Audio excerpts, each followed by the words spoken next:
Students, आज हम अपना नया टेंस सीखते हैं जिसका नाम है फ्यूचर इंडेफिनिट टेंस।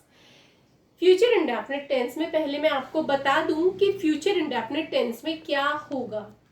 अब जैसे क्या होगा ही मैंने कहा है, तो ये किसको इंगित कर रहा है कि गा गी गे, यानी कि हम फ्यूचर में कोई काम कैसे करेंगे। चाहे 2 मिनट बाद की बात है वो भी फ्यूचर में आती है, और चाहे वो 10 दिन बाद वाली बात है या वो 100 दिन बाद वाली बात है, वो सब हमारी फ्यूचर में ही आएंगी। तो बच्चों, ये हो गया कि आप पहचानोगे कैसे। हमें इसे रटना नहीं है, जो भी फ्यूचर में बात कर रहे हैं वो सब बातें फ्यूचर इंडेफिनिट के अंतर्गत आती हैं। अब आप करते हैं कि इसको पहचानेंगे कैसे कि ये फ्यूचर इंडेफिनिट ही है या कोई दूसरा फ्यूचर परफेक्ट या कुछ और है ना। तो आप इन वाक्यों के अंत में यानी कि जो भी आपका सेंटेंस होगा, आप जब उसको पहचानोगे, देखोगे, तो आप देख पाओगे कि वहां पे आ रहा है गा गी गे। क्या आएगा? गा गी गे। ठीक है। जैसे माता जी मंदिर कब जाएंगी, मैं अपना काम करूंगी, पिताजी ऑफिस जाएंगे, हम स्कूल में छुट्टियों के बाद पहुंचेंगे। ये सब क्या है? Future indefinite tense. आपको क्लियर हो गई होगी जहां तक मुझे लगता है इसकी पहचान। फिर मैं एक बार और बता देती हूँ कि इन वाक्यों के अंत में आएगा गा गी गे।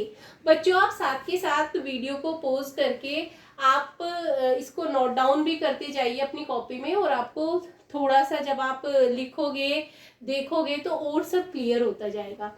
अब आते हैं हम बात करने इसके रूल्स की कि इसके क्या नियम है, इसको बनाने का क्या नियम है। तो बच्चों, इसका नियम ये है कि अगर वाक्य का जो सब्जेक्ट है, वाक्य का सब्जेक्ट क्या है, या तो आई है या वी है ना। आई और वी में से अगर दोनों में से कोई भी है तो आप उसके साथ शैल लगाएंगे। क्या लगाएंगे? शैल। और शैल प्लस वर्ब की फर्स्ट फॉर्म।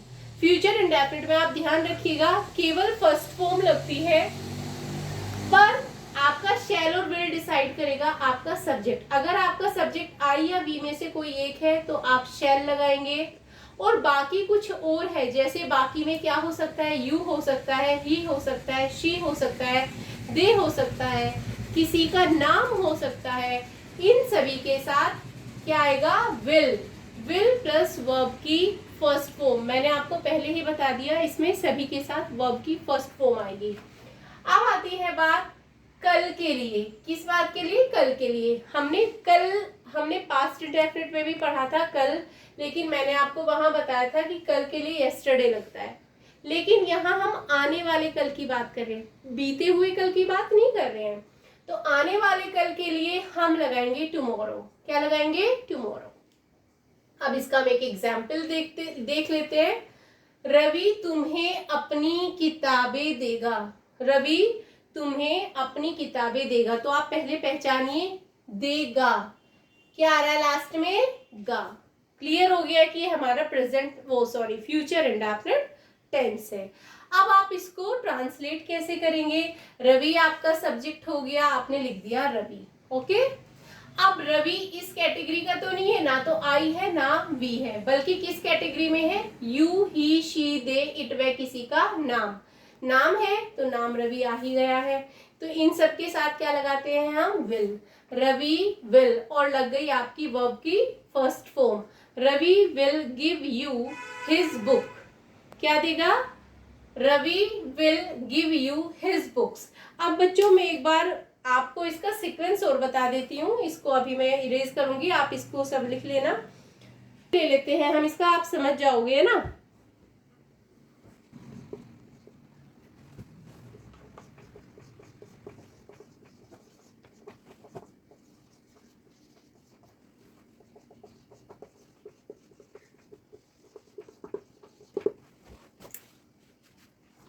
अब बच्चों, हम इसका सीक्वेंस देखते हैं। हम पहले रखेंगे सब्जेक्ट, फिर विल या शेल। जो डिसाइड कौन करता है हमारा विल लगेगा या शेल लगेगा, वो हमारा डिसाइड करता है हमारा सब्जेक्ट। फिर आप लगाओगे वर्ब की फर्स्ट फॉर्म।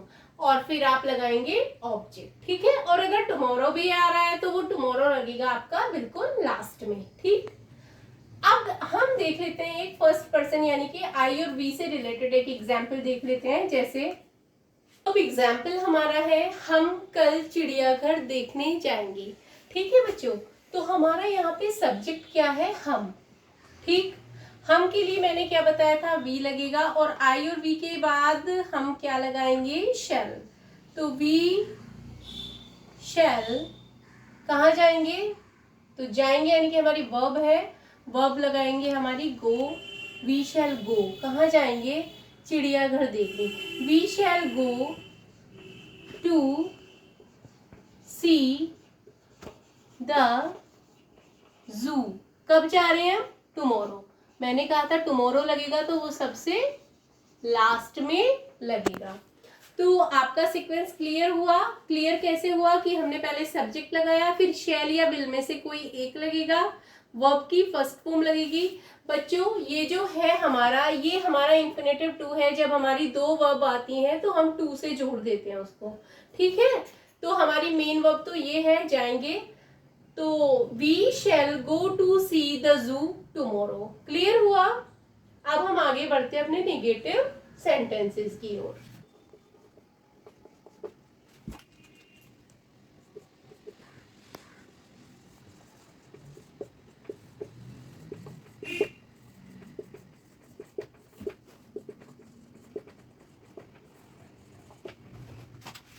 अब बच्चों हम देखते हैं कि अगर नेगेटिव सेंटेंस है हमारा, कैसा सेंटेंस है, नेगेटिव, तो कुछ नहीं करना, हमें कुछ भी नहीं करना है। बहुत इजी सा टेंस है ये।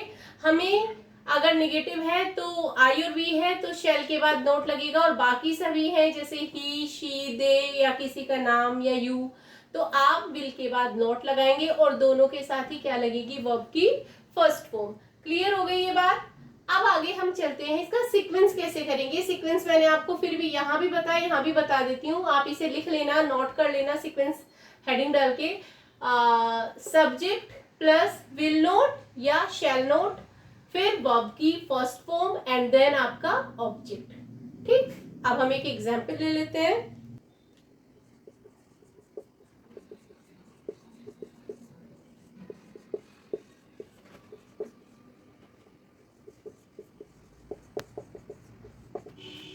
तो आपका ये है कि राधा तुम्हारी मदद नहीं करेगी, तो राधा आपका हो गया subject. Radha will note help you. Radha तुम्हारी मदद नहीं करेगी, तो राधा आपका सब्जेक्ट हो गया। राधा के साथ शैल नहीं लगेगा, विल लगेगा, और नॉट हेल्प यू। और अगर इसकी जगह होता आई या वी, तो I shall not help you या we shall not help you. अब बच्चों एक चीज आती है, आप फिर बाद में छूट जाएगा, वो भी बता दूं साथ के साथ, कंफ्यूज ना हो। अगर कभी नहीं आए तो नेवर लगाएंगे और वर्ब की वही फर्स्ट फॉर्म। तो नेवर कैसे लगेगा, जैसे मैं कभी तुम्हें नहीं डांटूंगी, ठीक है।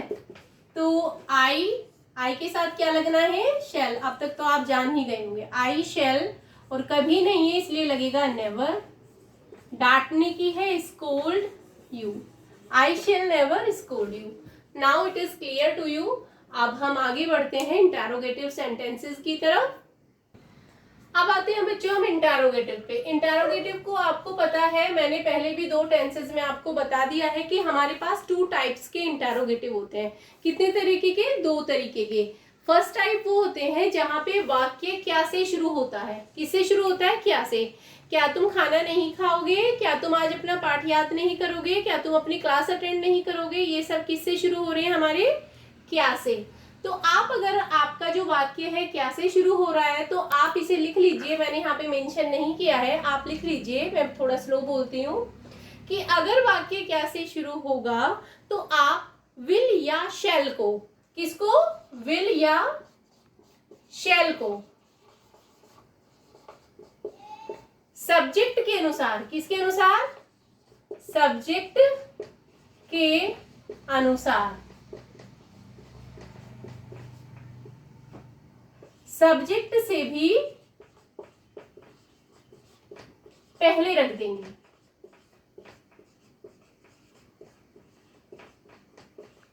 बच्चों देखो, मैंने कहा है, एक बार और रिपीट कर देती हूँ कि विल या शैल को सब्जेक्ट के अनुसार, सब्जेक्ट के अनुसार मैंने क्यों कहा है कि अगर हमारा सब्जेक्ट आई या वी है तो शुरू में आएगा शैल, और बाकी अलग सब्जेक्ट्स है हमारी जैसे second person and third person तो लगेगा आपका विल। तो सब्जेक्ट के अनुसार हमारा डिसाइड हो जाएगा विल या शैल लगेगा, उसको सब्जेक्ट से भी पहले रख देंगे। किससे पहले रख देंगे? सब्जेक्ट से भी पहले। तो आपका जो सीक्वेंस बनेगा बच्चों वो बनेगा ये, आप शुरू में लगाएंगे शैल या विल। क्या की कोई स्पेलिंग नहीं लगती, अगर वाक्य क्या से शुरू है तो क्या की कोई स्पेलिंग शुरू में नहीं लगती, बल्कि उसी की हेल्पिंग वर्ब को हम शुरू में रख देते हैं। सभी टेंसेस में यही होगा और आगे भी मैं सिखाऊंगी उसमें भी यही होगा, यहाँ भी यही हो रहा है। तो शैल या विल कोई एक, फिर आपका आ जाएगा सब्जेक्ट, फिर आपका आएगा, अगर नोट भी है सेंटेंस में तो नोट आएगा, अगर नोट नहीं है तो सीधा वर्ब की फर्स्ट फॉर्म आएगी, और नोट है तो पहले नोट आएगा, फिर वर्ब की फर्स्ट फॉर्म आएगी, फिर आपका object and then question mark. It is must, मैं आपको बार बार बताती रहती हूँ, क्वेश्चन मार्क जरूर लगाएं अगर प्रश्नवाचक वाक्य है आपका। तो अब एक एग्जाम्पल भी देख लेते हैं बच्चों। क्या मेहमान आज नहीं आएंगे? तो किससे शुरू है हमारा वाक्य? क्या से। तो क्या के लिए हमने लगा दिया विल। विल इसलिए लगा है क्योंकि मेहमान है, आई और वी नहीं है उसमें, तो विल द गेस्ट्स, नोट भी है इसलिए नोट लगा, वर्ब की फर्स्ट फॉर्म लग गई कम टुडे। ठीक, दूसरा एक एग्जाम्पल ले लेते हैं। क्या हम नए कपड़े नहीं खरीदेंगे? तो आ जाएगा शैल शुरू में, shall we not buy the new clothes. ठीक है बच्चों, तो शैल लगा इसलिए क्योंकि हमारा सब्जेक्ट हम था, शैल वी हमारा सब्जेक्ट आ गया, शैल हो गया, सब्जेक्ट हो गया, फिर आपका नोट है तो नोट, बाय वर्ब की फर्स्ट फॉर्म है खरीदना, और द न्यू क्लोथ्स। क्लियर। अब हम आगे बढ़ते हैं सेकंड टाइप इंटेरोगेटिव में। अब आते हैं हम सेकंड टाइप इंटेरोगेटिव में। तो बच्चों आप इसे भी नोट डाउन करते जाइए। सेकंड टाइप इंटेरोगेटिव वो इंटेरोगेटिव होते हैं जिन वाक्यों के बीच में क्या आएगा। अब क्या कहाँ आएगा? अगर बीच में आ रहा है, क्यों बीच में, कब बीच में, कहाँ, कैसे, किसे, किसका इत्यादि जितने भी प्रश्नवाचक शब्द हैं वो कहाँ आए? अगर वाक्य के बीच में। फिर से सुनिए, अगर वाक्य के बीच में क्या, क्यों, कब, कहाँ, कैसे, किसे आदि शब्द आए तो उनकी अंग्रेजी, क्या कहा मैंने? उनकी अंग्रेजी। क्या की स्पेलिंग? व्हाट, क्यों, व्हाई, कब, व्हेन, कहाँ, वेयर, हाउ, कैसे। ठीक है, इन सब की अंग्रेजी हम विल या शैल से भी पहले रख देंगे। जो हमारा फर्स्ट टाइप का इंटेरोगेटिव का सीक्वेंस था बच्चों, सेम सीक्वेंस वही रहेगा, बस शुरू में अब आ जाएगी इनकी अंग्रेजी, यानी कि जो क्वेश्चन वर्ड्स हैं, यानी कि जो भी प्रश्नवाचक वाक्य हैं उनकी अंग्रेजी सबसे शुरू में आ जाएगी। और जो आपका फर्स्ट टाइप इंटेरोगेटिव का सीक्वेंस है सेम वही रहेगा। क्या था हमारा फर्स्ट टाइप इंटेरोगेटिव का सीक्वेंस? की शैल या विल सबसे शुरू में थे, फिर आपका सब्जेक्ट है, फिर अगर नोट है तो नोट भी, और अगर आपकी फिर उसके बाद आपकी वर्ब की फर्स्ट फॉर्म लगनी है, फिर ऑब्जेक्ट लगना है, और देन क्वेश्चन मार्क। ठीक है, फिर सुन लीजिए, क्वेश्चन वर्ड, शैल या विल, सब्जेक्ट, नोट है तो नोट, नहीं है तो नहीं, वर्ब की first form and then object and question mark. तो बच्चों एक एग्जाम्पल ले लेते हैं हम इंटेरोगेटिव का, जो सेकंड टाइप इंटेरोगेटिव है। हेमा तुम्हारे पैसे कब लौटाएगी? तो कब की स्पेलिंग क्या होती है? व्हेन। ठीक है, व्हेन। विल इसलिए लगा, हेमा हमारा सब्जेक्ट है इसलिए विल लगा है। When will Hema return your money. Clear? When will Hema, note था नहीं तो लगना ही नहीं था, when will Hema return your money. अब बच्चों मैं आपको एक इंटेरोगेटिव का अलग रूल है कौन के लिए। कौन का सबसे इजी है और मैं थोड़ा सा उसको अलग से इसलिए बताती हूँ क्योंकि जो नॉर्मल इंटेरोगेटिव हमारे हैं फर्स्ट टाइप या सेकंड टाइप उससे थोड़ा सा हटके है ये, लेकिन वो है बहुत सिंपल। तो मैं आपको बता देती हूँ कि अगर वाक्य में कौन आए तो क्या लगाएंगे हम? हु लगाएंगे बच्चों। क्या लगाएंगे? हु लगाएंगे। और हु के साथ क्या लगेगा हमारा? विल। क्या लगेगा? विल प्लस वर्ब की फर्स्ट फॉर्म। देखो बच्चों मैंने अपनी प्रीवियस वीडियोस में भी आपको बताया कि हु एक ऐसा प्रश्नवाचक शब्द है जो कि हमारे सब्जेक्ट को ही बताएगा या उसका आंसर निकल के एक सब्जेक्ट आएगा, है ना। तो हु है। हु मैंने आपको बताया कि कौन के लिए हु लगेगा। हु के साथ विल प्लस वर्ब की फर्स्ट फॉर्म आएगी और फिर ऑब्जेक्ट आएगा। ठीक है, हु एक तरीके से खुद ही सब्जेक्ट है और खुद ही एक क्वेश्चन वर्ड भी है। ठीक है, तो क्वेश्चन वर्ड जैसे कि हम कह सकते हैं कि कल मुझे कौन पढ़ाएगा, तो कौन पढ़ाने वाला जो काम है वो कौन करने वाला है? कौन है। और उसका आंसर कोई मैं, तुम या कोई भी आ सकता है कि मिस्टर शर्मा पढ़ाएंगे, मिस्टर गुप्ता पढ़ाएंगे, दीपिका मैम पढ़ाएंगी या कोई भी पढ़ाएगा। तो आपको हु एक तरीके से आपका सब्जेक्ट भी है और एक क्वेश्चन वर्ड भी है। तो अलग से इसमें कोई सब्जेक्ट नहीं आएगा बल्कि हु ही सब्जेक्ट का काम करेगा और हु ही एक क्वेश्चन वर्ड का काम भी करेगा। इसीलिए ये जो हु का जो रूल है अलग जो इंटेरोगेटिव सेंटेंसेस थे उनसे अलग है। तो आप पहले हु रखेंगे फिर विल या विल रखेंगे, सॉरी केवल विल रखेंगे, फिर वर्ब की फर्स्ट फॉर्म लगाएंगे और then object and question mark 2। तो आप पहले आपको मैं थोड़ा सा बता दूं, जो हमारा सिंपल वाला सेंटेंस था यानी कि अफर्मेटिव थे उसमें हम सब्जेक्ट रखते थे, विल या शैल लगाते थे, वर्ब की फर्स्ट फॉर्म लगाते थे और ऑब्जेक्ट लगाते हैं सॉरी। तो हम लगाते हैं ना, तो इसी तरीके से इस सब्जेक्ट की जगह लग गया हमारा हु। ठीक, फिर हमारा विल, वर्ब की फर्स्ट फॉर्म के नीचे वर्ब की first form and then object. वहां पे क्वेश्चन मार्क लगा हुआ है, यहाँ पे फुल स्टॉप लगा हुआ है। सिंपल में और हु वाले में कोई भी इतना अंतर नहीं है, केवल ये अंतर था मैंने आपको बता दिया। अब हम एक एग्जाम्पल ले लेते हैं हु का। कक्षा में प्रथम स्थान कौन लाएगा, है ना। तो आपका ये कौन वाला एक एग्जाम्पल है, इससे आप समझ लो कौन की स्पेलिंग लगेगी? हु। ठीक है, और जो बिल्कुल हम अफर्मेटिव में सिंपल बना रहे थे सेम उसी की तरह हु एक तरीके से सब्जेक्ट की तरह लग गया। हु के बाद क्या लगा हमारा? विल।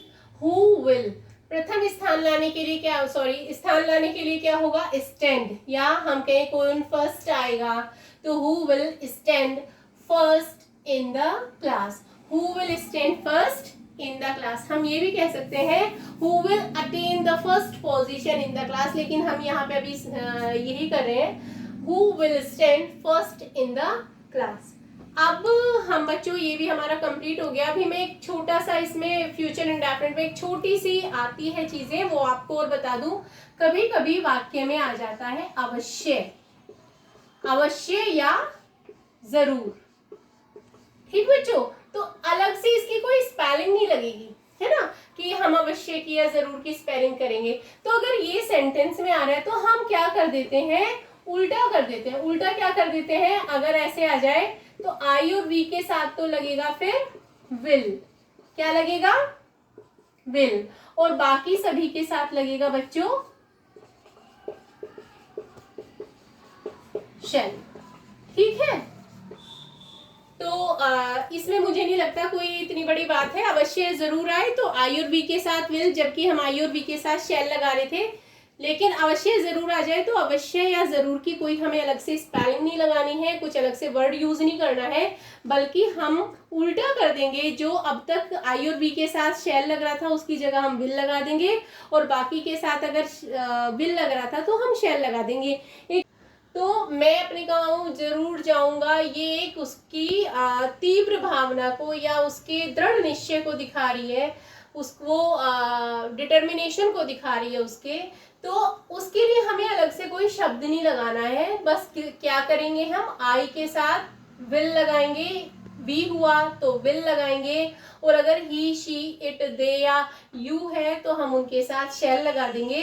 तो उस जो जरूर है या अवश्य है उसकी स्पेलिंग उसको कवर कर देती है, वहां पे उसका भाव पूरा हो जाता है। शैल और विल से पता चल जाता है कि यहाँ पे वो जरूर का भाव है, अवश्य का भाव है।